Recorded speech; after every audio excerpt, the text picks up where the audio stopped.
ಕಾಸು ಬೇಡ, ಏನು ಬೇಡ, ನಂಗೆ ಅಪ್ಪ ಬೇಕು.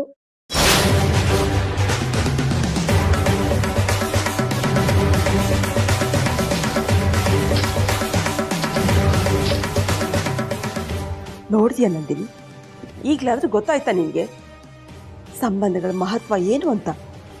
ಆ ಮಗುಗಿಂತ ಹಠಾನೇ ಹೆಚ್ಚಾಗೋಯ್ತಾ ನಿಮಗೆ? ಕೆಲವೊಂದಕ್ಕೆ ಔಷಧಿ ಎಲ್ಲ ಕೆಲಸ ಮಾಡಲ್ಲಮ್ಮ.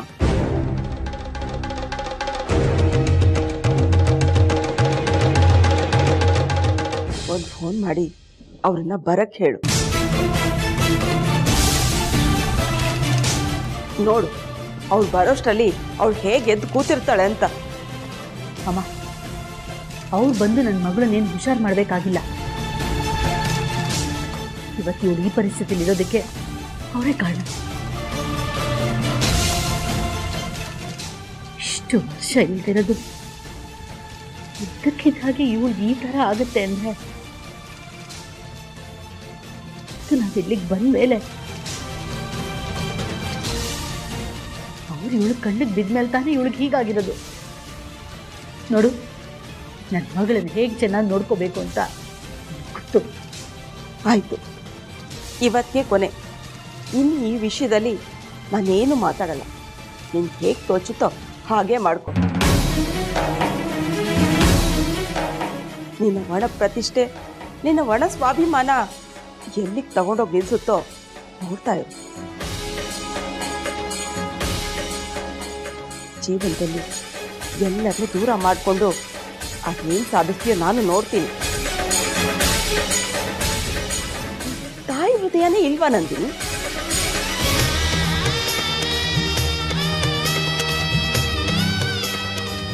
ಅಮ್ಮ, ಹಾಗಿಲ್ಲದೆ ಇವಳನ್ನು ಎಷ್ಟು ವರ್ಷ ಬೆಳೆಸಿದ್ದೇನಮ್ಮ. ನಿನ್ನ ಮಗಳನ್ನ ತುಂಬ ಚೆನ್ನಾಗಿ ಅರ್ಥ ಮಾಡ್ಕೊಂಡಿದ್ಯಾ. ನೀನು ನಿನ್ನ ಮಗಳನ್ನು ಅರ್ಥ ಮಾಡ್ಕೊಂಡಿದ್ಯಾ ನಂದಿನಿ? ನೀನಿಷ್ಟು ವರ್ಷ ಬೆಳೆಸ್ಬಿಟ್ರೆ ಸಾಲದು. ನೀನೊಬ್ಳು ಪ್ರೀತಿನ ದಾರೆ ಎರೆದು ಬೆಳೆಸ್ಬಿಟ್ರೆ ಸಾಕ? ನಿನಗೆ ಅಪ್ಪ, ಅಮ್ಮ, ಅಜ್ಜಿ, ತಾತ ಎಲ್ಲರ ಪ್ರೀತಿ ಸಿಕ್ಕಿ ನೀನ್ ಬೆಳೆದಾಗೆ ನಿನ್ ಮಗಳು ಬೆಳೆಯೋದು ಬೇಡ್ವಾ? ಕೆಲ್ಸಕ್ಕೆ ಬಾರ್ದೇ ಇರೋ ನಿನ್ನ ಒಣ ಸ್ವಾಭಿಮಾನಕ್ಕೋಸ್ಕರ ಆ ಮಗುಗೆ ಸಿಗ್ಬೇಕಾಗಿರೋ ತಂದೆ ತಾತನ ಪ್ರೀತಿ ಎಲ್ಲ ಬಲಿ ಹಾಕ್ತಿದ್ಯಾ.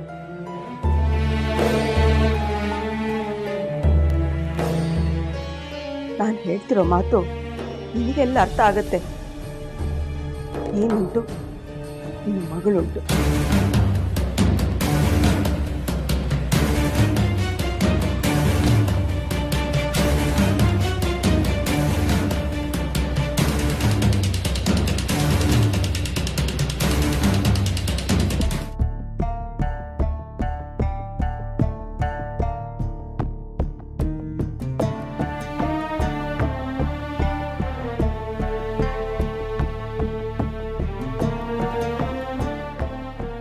ಅಮ್ಮ, ಕಾಫಿ ಕೊಡಲ್ವೇನಮ್ಮ? ಟೈಮ್ ಆಯ್ತು.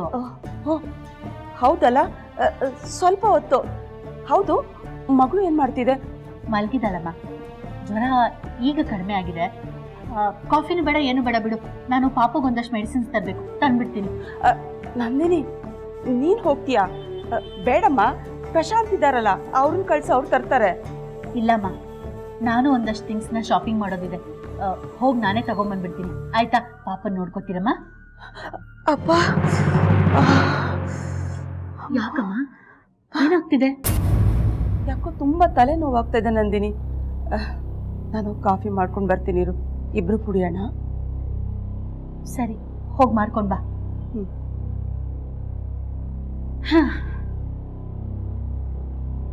ಇತ್ತೀಚೆಗಪ್ಪ ವಿಚಿತ್ರವಾಗಿ ಆಡ್ತಾರೆ. ನಂದಿನಿ,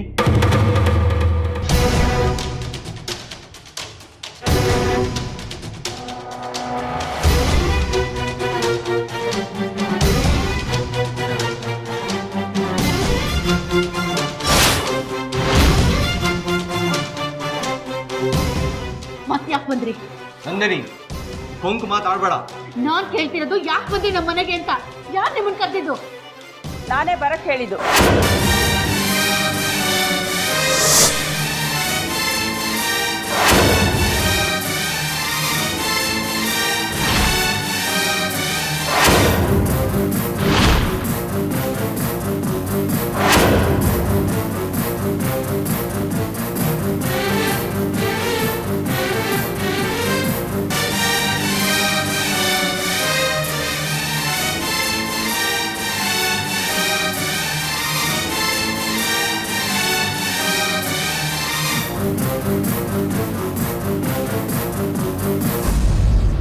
ನಂದಿನಿ, ನಾವಿಲ್ಲಿವರೆಗೂ ಬಂದಿರೋದು ನಿನ್ನ ಜೊತೆ ಜಗಳ ಆಡೋದಕ್ಕಾಗಲಿ ಅಥವಾ ನೀನು ಕೋಪ ಬರ್ಸೋದಕ್ಕಾಗಲಿ ಅಲ್ಲಮ್ಮ. ನೋಡು, ವಿವೇಕ್ ಕೂಡ ಬಂದಿದ್ದಾನೆ. ನಿನಗೆ ಸಿಟ್ಟು ನನ್ನ ಮೇಲಿರ್ಬೋದು, ಆದರೆ ಶಿಕ್ಷೆ ಅನುಭವಿಸ್ತಾ ಇರೋದು ಆ ಮಗು ಮತ್ತು ನೀವಿಬ್ಬರು. ನಂದಿನಿ, ಇನ್ನು ಬೇಡ್ಕೋತೀನಮ್ಮ. ಅಪ್ಪ ಪ್ಲೀಸ್. ವಿವೇಕ್, ನೀನು ಸುಮ್ಮನೆ ಇರು. ಅಪ್ಪ ನೀವು ಸುಮ್ಮನಿರಿ. ಯಾರು ಯಾರನ್ನೇ ಬೇಡ್ಕೊಂಡು ಪ್ರೀತಿ ಪಡ್ಕೊಳಕ್ಕಾಗಲ್ಲ. ಅವಳಿಗೆ ನಮ್ಮ ಮೇಲೆ ದ್ವೇಷ ಇರೋದೇ ಆದ್ರೆ ಅವಳನ್ನ ಕಾಡಿ ಬೇಡಿ ಪ್ರೀತಿ ಪಡ್ಕೊಳಕ್ಕಾಗಲ್ಲ.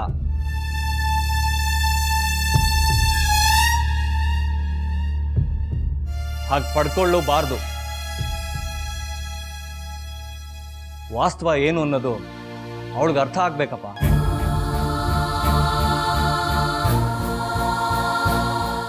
ನೋಡು ನಂದಿನಿ, ಮಗು ಹುಷಾರಿಲ್ಲ ಅಂತ ಗೊತ್ತಾಯ್ತು, ನೋಡ್ಕೊಂಡು ಹೋಗೋಣ ಅಂತ ಬಂದ್ವಿ. ನೋಡ್ಲೇಬೇಕು ಅಂತ ಏನಿಲ್ಲ. ನೀನು ಮನಸಾರೆ ಇಷ್ಟಪಟ್ಟು ತೋರ್ಸೋದಾದ್ರೆ ನಾವು ಮಗುನ್ ನೋಡ್ತೀವಿ.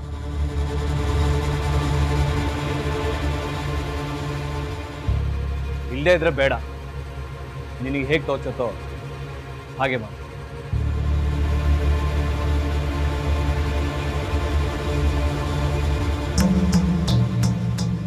ಇಷ್ಟು ದಿವಸ ನನ್ನ ಮಗು ನಾನು ನೋಡ್ಕೊಂಡಿದ್ದೀನಿ.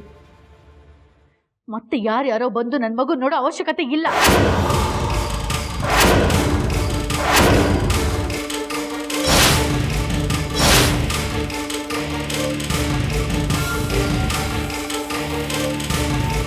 ನಂದಿನಿ,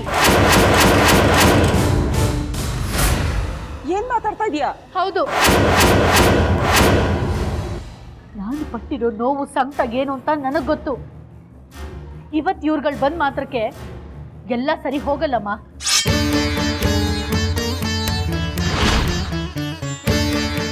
ಮತ್ತೆ ಮತ್ತೆ ಏನ್ ಮಾಡಿದ್ರೆ ಸರಿ ಹೋಗುತ್ತೆ ನಿನ್ಗೆ? ನಿನ್ಗೆ ಯಾಕೋ ಅತಿ ಆಯ್ತು.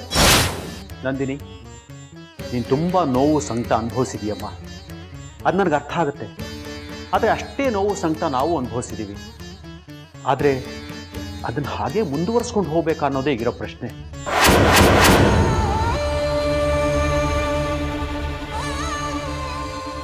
ನೀನು ವಿದ್ಯಾವಂತಳು, ಬುದ್ಧಿವಂತಳು, ಪ್ರಪಂಚ ಜ್ಞಾನ ಇರೋಳು. ನಿನ್ನ ಈ ಕೋಪ ಹಠಕ್ಕೆ ನಿನ್ನ ಸಂತೋಷ ನೀನೇ ಬಲಿ ಕೊಟ್ಕೋಬೇಕಾ?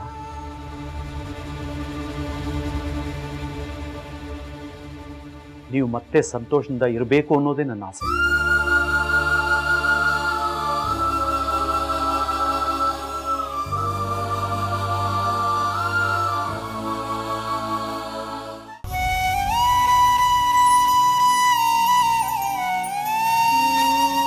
ನನ್ನ ಮಗನ ಇಂಥ ಸ್ಥಿತಿಲಿ ನೋಡ್ಬೇಕಾಯ್ತೆ. ಪರಮಾತ್ಮ, ಇಂಥ ಪರಿಸ್ಥಿತಿನ ಯಾವ ತಾಯಿಂದರಿಗೂ ಕೊಡಬೇಡಪ್ಪ.